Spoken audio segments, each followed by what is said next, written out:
ജയിച്ചു അല്ലേ? അങ്ങനല്ലേ പാടുള്ളൂ. അതെ, വലിയ ആളല്ലേ നിങ്ങൾ.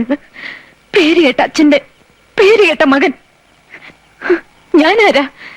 നിസ്സാരയായ ഒരു പെണ്ണ്. പക്ഷെ ഒന്ന് മനസ്സിലാക്കുക, എന്റെ ഉള്ളിലുണ്ട് ചെറിയ ചില ജയങ്ങൾ ആഗ്രഹിക്കുന്ന ഒരു മനസ്സ്. അതിനെനിക്ക് തൃപ്തിപ്പെടുത്തിയേ പറ്റൂ.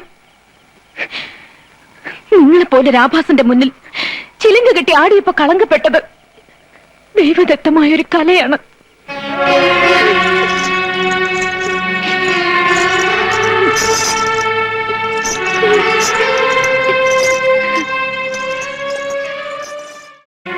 എന്റെ കാലുകൾക്ക് ഇനി ഈ ചിലങ്ക ഇടാനുള്ള യോഗ്യതയില്ല. ഉള്ളിൽ 1000 മുള്ളു കുത്തിയിറങ്ങുന്ന വേദനയിലും എനിക്ക് സന്തോഷിക്കാൻ ഞാനിതിവിടെ ഉപേക്ഷിക്കുകയാണ് എന്നേക്കുമായി.